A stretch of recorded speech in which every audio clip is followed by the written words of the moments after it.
আসসালামু আলাইকুম এভরিওয়ান। আজ আমি এক্সপ্লেন করতে যাচ্ছি এমন একটি ভয়ঙ্কর গল্প যেখানে কিছু মানুষরূপী শয়তান মিলে একটি মেয়েকে নৃশংসভাবে নির্যাতন করে। এই গল্পটা এক মেয়ে গংজুকে নিয়ে, যার সঙ্গে এমন কিছু ঘটে যেখান থেকে বেরিয়ে আসা যে কারোর জন্যই প্রায় অসম্ভব। গল্পের শুরু হয় গংজুকে দিয়ে। সে তার স্কুলের প্রিন্সিপালকে বলছিল যে তার গান গাইতে ভীষণ ভালো লাগে।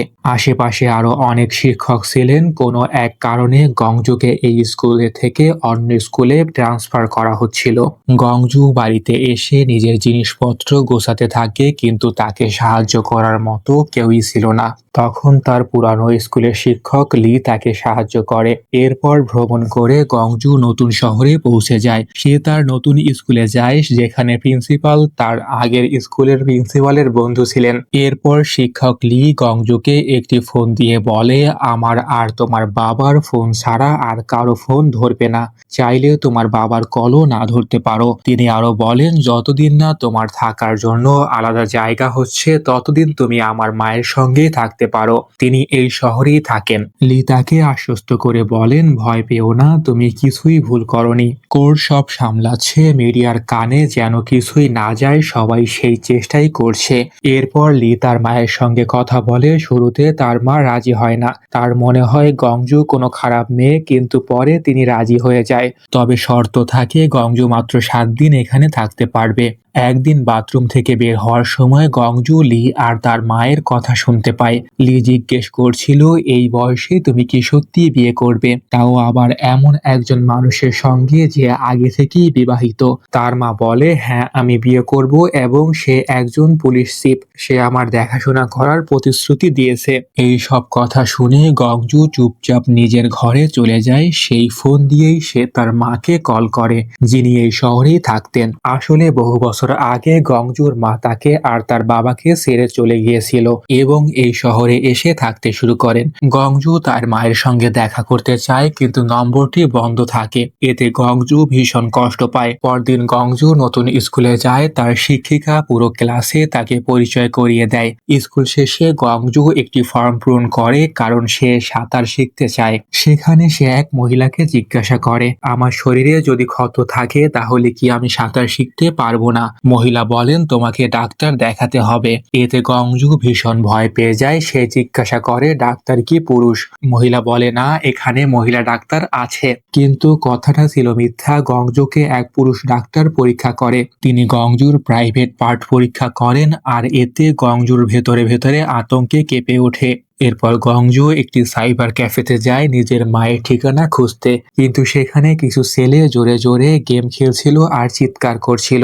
কেন জানি না। এতে গংজু ভীষণ ভয় পেয়ে যায় এবং সেখান থেকে দৌড়ে পালিয়ে যায়। এরপর সে বাড়িতে গিয়ে দরজার বেল বাজায়, কিন্তু কেউ দরজা খোলে না। তাই সে ফিরে আসে লিয়ের মায়ের দোকানে। সেখানে অনেক কাস্টমার দেখে সে নিজে থেকে সাহায্য করতে শুরু করে।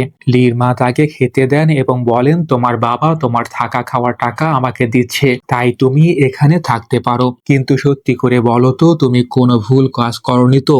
গংজু মাথা নেড়ে বলে, না, আমি এমন কিছু করিনি। এরপর লির মা কোথাও চলে যায়। পরদিন গংজু ক্লাসে বসে থাকে, কিন্তু পড়াশোনায় একদম মন বসে না। হঠাৎ আমাদের সামনে অতীতের এক দৃশ্য আসে।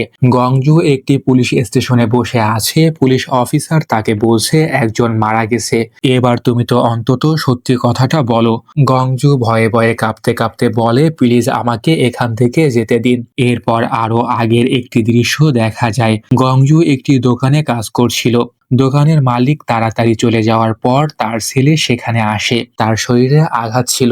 গংজু জিজ্ঞাসা করে কি হয়েছে, কিন্তু সে কিছুই বলে না। সে দোকান থেকে খাবার আর অনেক ড্রিঙ্কস নিয়ে চলে যায়। গংজু দেখে সে কিছু ছেলের সঙ্গে ছিল। সেই সময়কারী ঘটনা, এই শহরের স্কুলে গংজুর এক বন্ধু ছিল, নাম হাওয়াও। সে গংজুর খুব ভালো বন্ধু ছিল।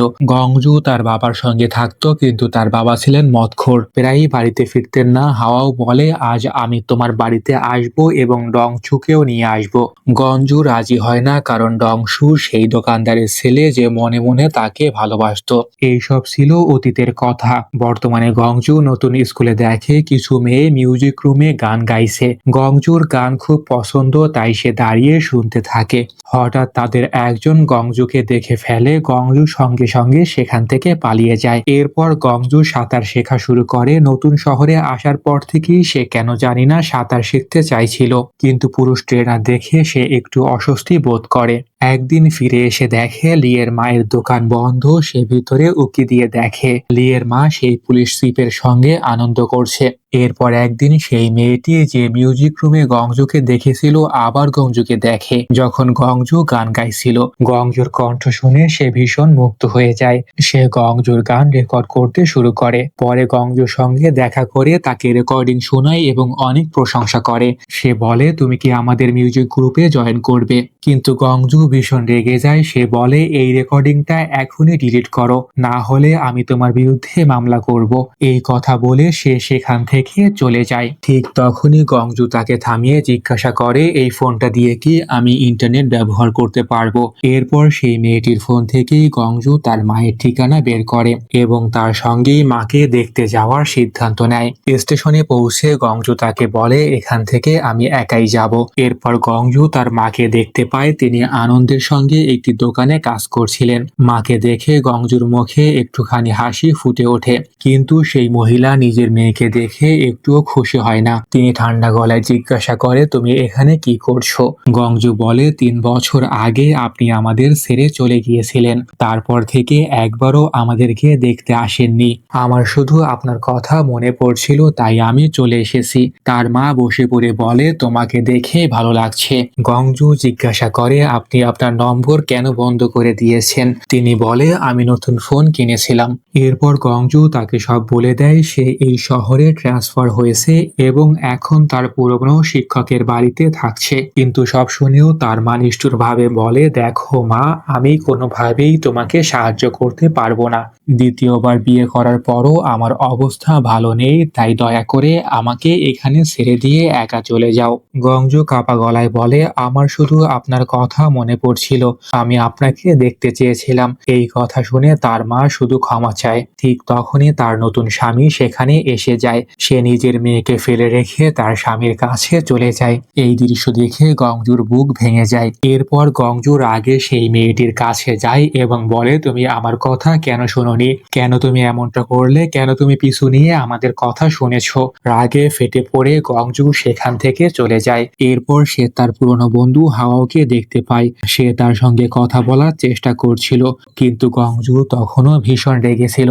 সে হঠাৎ করে তার মায়ের দোকানে ঢুকে পড়ে। সেখানে ঢুকে জিনিসপত্র মেঝেতে ফেলে দিতে শুরু করে এবং মায়ের চোখের সামনে তার নতুন স্বামীকে জোরে চুমু খেয়ে সেখান থেকে বের হয়ে যায়। কিছুদিন তার জীবন এভাবেই চলতে থাকে। একদিন সাঁতার কাটতে গিয়ে গংজু খুব কষ্ট পাচ্ছিল। ঠিক তখনই সেই মেয়েটি এসে তাকে কিছু একটা উপদেশ দেয়, কিছু রেখে যায় এবং সঙ্গে সঙ্গে সেখান থেকে চলে যায়। গংজু দেখে সেখানে একটি সরি লেখা নোট ছিল।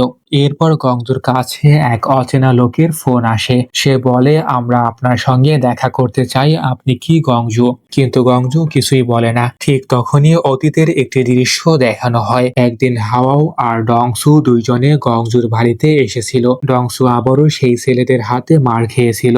গংজু তার মুখে ওষুধ লাগিয়ে দিচ্ছিল। দৃশ্য ফিরে আসে বর্তমানে। একদিন গংজু দেখে মিউজিক রুমটা একদম ফাঁকা। সে ভিতরে ঢুকে গিটার হাতে নিয়ে বাজাতে শুরু করে এবং গান গায়। কিছুক্ষণ পরে সেই মেয়েদের গ্রুপটা সেখানে চলে আসে।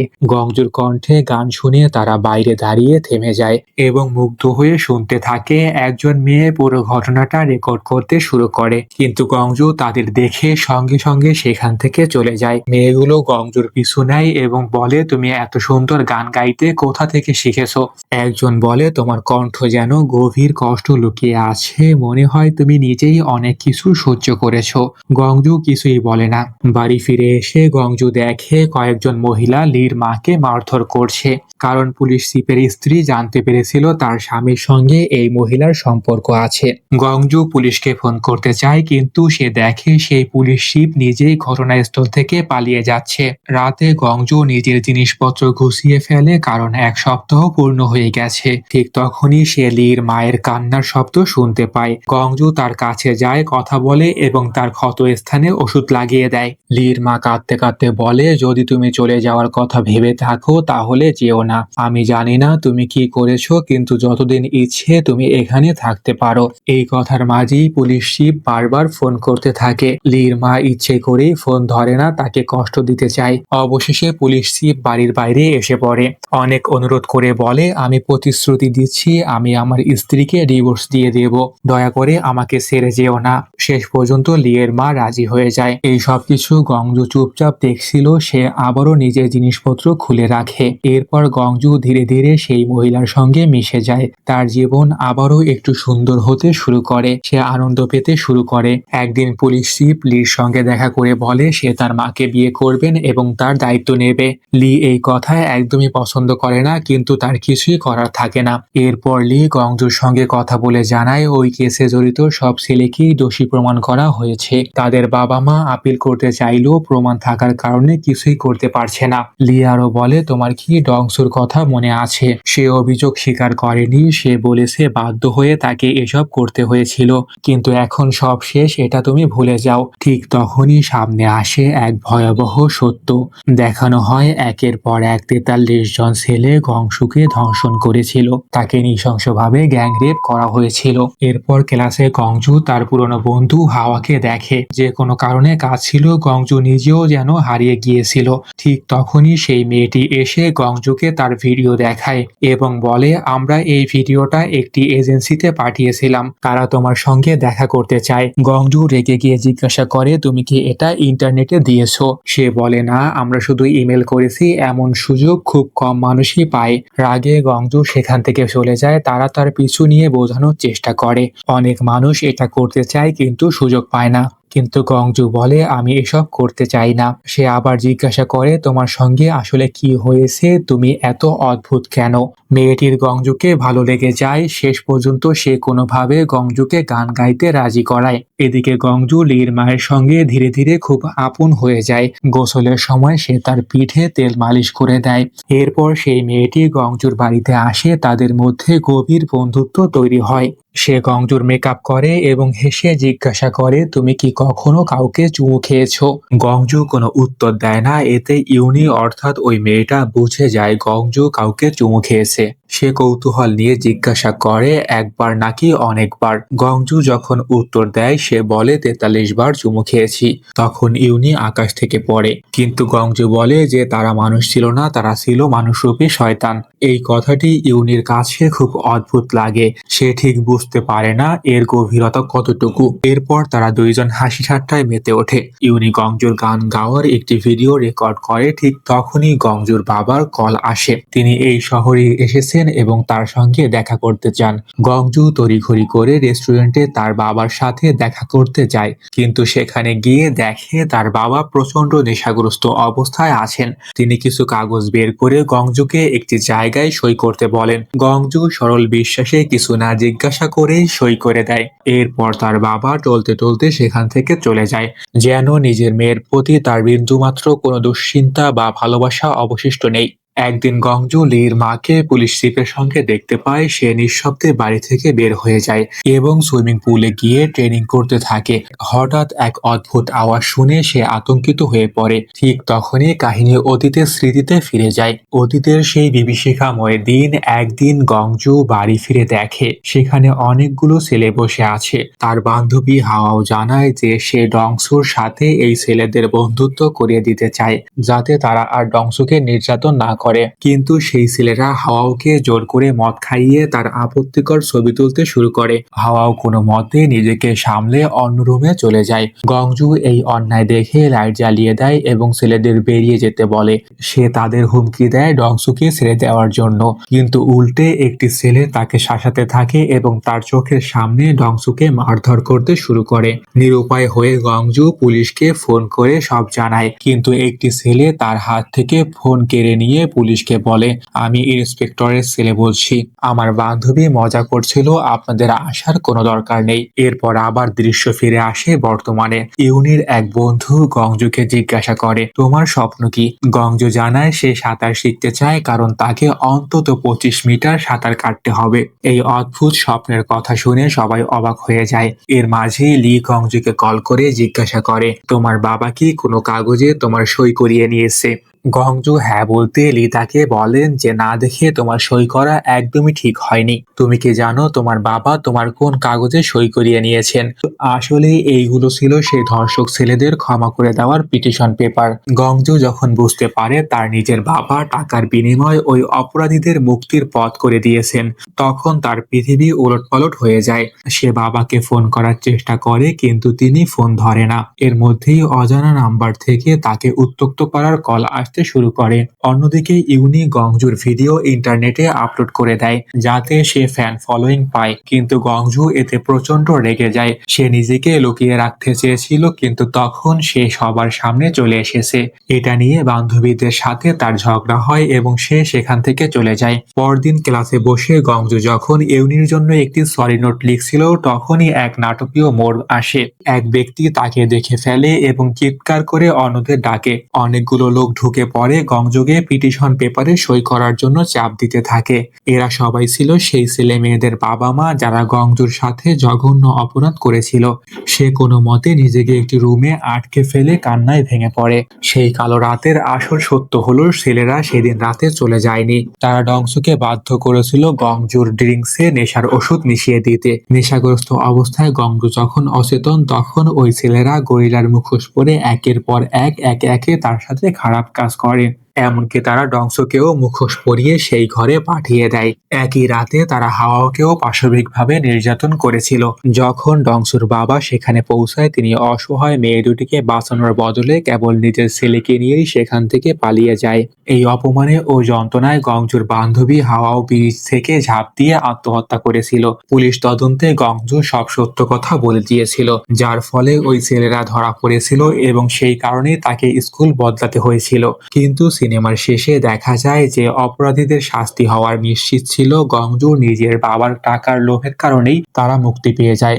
এর ফলেই তারা মুক্তি পেয়ে যায়। আর যখন এই কথা বাকি ছেলে মেয়েদের বাবা মারা শুনতে পারে, তখন তারাও ইন্টারনেটে আপলোড হওয়া ওই ভিডিওর মাধ্যমে ডংজুকে খুঁজে বের করে। তারাও নিজেদের ছেলেদের মুক্তি করাতে চেয়েছিল। সেই কারণে তারা এখানে আসে যেন গংজুর কাছ থেকে পিটিশনে সই করিয়ে নিতে পারে। এরপর গংজু প্রিন্সিপাল অফিসে আসে। সেখানে পুলিশ চিফও উপস্থিত ছিলেন এবং পুরো পরিস্থিতি তিনি সামলে নেন। প্রিন্সিপাল গংজুর সঙ্গে কথা বলেন, আমরা তোমার এই কেস সম্পর্কে কিছুই জানতাম না। এখন আমাদের বোর্ড মেম্বারদের সঙ্গে কথা বলতে হবে। ততদিন পর্যন্ত তুমি এই স্কুলে পড়তে পারবে না। সিদ্ধান্ত না আসা পর্যন্ত তোমাকে বাড়িতেই থাকতে হবে। মূলত গংজুকে এই স্কুল থেকেও বের করে দেওয়া হয়। এরপর পুলিশ চিফ গংজুকে লির মায়ের বাড়িতে নিয়ে যায়। গংজু জিজ্ঞাসা করে লিয়ের মা কি সবকিছু জেনে গেছেন। কিছুক্ষণ পর দেখা যায় পুলিশ চিফ লিয়ের মাকে পুরো ঘটনাটি বুঝিয়ে দিয়েছেন, কিন্তু তিনি বলেন, আমি এখনো গংজুকে আমার বাড়িতে থাকতে দেব। তার সঙ্গে যা হয়েছে তাতে তার কোনো দোষ নেই। পুলিশ চিফ জানায় কেস এখনো শেষ হয়নি। ওই ছেলেদের বাবা মা আপিল করেছে। তারা বলেছে এই মেয়েটি নাকি কিছু ভুল করেছে, এমনকি তার বন্ধুও আত্মহত্যা করেছে। এই কথাগুলো সামনে এনে তারা কেস ঘোরানোর চেষ্টা করছে। ঠিক তখনই গংজু নিচে নেমে আসে। সে চলে যাওয়ার জন্য নিজের জিনিসপত্র গুছিয়ে ফেলেছিল। সে বলে, আমার বন্ধুটি ওই ছেলেদের জন্যই গর্ভবতী হয়ে গিয়েছিল। সব জানার পরও আমি এমন ভান করেছিলাম যেন কিছুই জানি না। আর সেই কারণেই তাকে একা সব সহ্য করতে হয়েছে। শেষ পর্যন্ত সে নিজেকে শেষ করে দিয়েছিল। এই কথা বলেই গংজু সেখান থেকে চলে যায়। ঠিক তখনই পুলিশ চিফ দৌড়ে এসে হাজির হন। তার হাতে ছিল একটা ছেলের মুক্তি করার জন্য পিটিশনের কাগজ। তিনি বলেন, আমার একজন পরিচিত আমাকে এই কাগজটাতে সই করাতে বলেছে। তারা বলেছে এই ছেলেটাকে নাকি জোর করে এইসব করানো হয়েছিল। তুমি নিশ্চয়ই তার নাম জানো, সে হলো ডংসু। সে নাকি বলেছে তোমার সঙ্গে যা হয়েছে তার জন্য সে অনুতপ্ত, সে ক্ষমা চাইতে চায়। কিন্তু গংজু পিটিশনে সই করতে অস্বীকৃতি জানায়। সে বলে, ওদের ক্ষমা চাওয়ার কি দরকার, সব জায়গা থেকে তো আমাকেই পালিয়ে বেড়াতে হচ্ছে। এরপর গংজু নিজের জিনিসপত্র জিনিসপত্র নিয়ে অন্য এক জায়গায় চলে যায়। সে তার বাবাকে ফোন করে কিন্তু তার বাবা তার কোনো কথা শোনে না। তিনি তখন নেশায় ডুবেছিলেন, চারপাশে মেয়েদের হাসি আর গানের শব্দ শোনা যাচ্ছিল। গংজু কিছু বলার আগেই তিনি ফোন কেটে দেন। এরপর গংজু তার শিক্ষক লিকে ফোন করে। সেখান থেকেই সে জানতে পারে তার বাবা ওই শয়তান ছেলেদের বাবা মায়ের কাছ থেকে টাকা নিয়ে পিটিশনে সই করিয়েছিলেন। এই কথা সবাই জেনে গেছে, সেই কারণে এখন ওই বাবা মায়েরা গংজুর পেছনে লেগে আছে। গংজু এতটাই ভয়ে ছিল যে কোনো অচেনা লোক দেখলেই সে ভয়ে নিশ্চুপ হয়ে যেত। লোকটি চলে যাওয়ার পর সে লিকে জানায়, আজ রাতটা আমি একটি জায়গায় থাকছি, এখন আমি কি করব আমি খুব ভয় পাচ্ছি। তার শিক্ষক বলে এই কেসের খবর মিডিয়াতেও ছড়িয়ে পড়েছে, খবরের কাগজ জুড়ে এখন শুধু এই মামলাই চলছে। তিনি নিজেও কিছু বুঝে উঠতে পারছিলেন না। সে বলে আমি পরে তোমাকে ফোন করব, এটা বলে সেও ফোন কেটে দেয়। ভয়ে কাঁপতে কাঁপতে একা গংজু সেই রাতটা সেখানেই কাটায়। পরে একটি সাইবার ক্যাফেতে গিয়ে সে খবরে দেখে তার এই মামলা সব জায়গায় প্রচার হয়ে গেছে। গংজু পুরোপুরি একা হয়ে গেছে। সে নিজের জিনিসপত্র তুলে নিয়ে চলে যেতে থাকে। তার ফোনে একের পর এক কল আসছিল, সে কোনোটাই ধরেনি। এমনকি লি এবং তার বন্ধুরাও তাকে মেসেজ পাঠায়, গংজু তুমি কোথায়, তোমার কোনো দোষ ছিল না, প্লিজ ফিরে আসো। কিন্তু গংজু কোনো উত্তর দেয় না। এরই মধ্যে লি ও অন্য বন্ধুরা সেই ভয়ঙ্কর ভিডিওটি পায় যেখানে নির্মমভাবে গংজুর বন্ধু হাওয়াইয়ের উপর নির্যাতন চালানো হচ্ছিল। তার কান্নার শব্দ ছিল অসহ্য। তারা আর দেখতে না পেরে ল্যাপটপ বন্ধ করে দেয়। ঠিক তখনই গংজুর ফোন আসে। অন্যদিকে দেখা যায় গংজু গান গাইতে গাইতে একটি ব্রিজের উপর দিয়ে হাঁটছে। কিছুক্ষণ পর তার জিনিসপত্র ব্রিজের উপর পড়ে থাকে কিন্তু গংজু পানিতে ঝাঁপ দেয়। ডুবে যাওয়ার দৃশ্যের সঙ্গে সঙ্গে তাকে সাঁতার কাটতে দেখা যায়। তখন একটি কণ্ঠ শোনা যায়, তুমি সাঁতার শিখতে চেয়েছিলে কেন? গংজু উত্তর দেয়, যদি কখনো আমার মন বদলে যায় তাহলে আমি নতুন করে শুরু করতে চাই। এই কথার সঙ্গেই গংজু ধীরে ধীরে পানির নিচে মিলিয়ে যায়। এখানেই সিনেমাটি শেষ হয়ে যায়। এই সিনেমাটি আসলে অনুপ্রেরণা নেওয়া হয়েছিল কোরিয়ার বাস্তব ঘটনা থেকে। সেখানে একইভাবে একটি মেয়েকে এমনভাবে নির্যাতন করা হয়েছিল। ৪৪ জন শয়তান মিলে এই ঘটনা ঘটিয়েছিল। আজকের মুভিটি কেমন লেগেছে তা অবশ্যই কমেন্ট করে জানাবেন। ভিডিওটি শেষ পর্যন্ত দেখার জন্য অসংখ্য ধন্যবাদ। দেখা হবে পরবর্তী কোনো ভিডিওতে। আল্লাহ হাফেজ।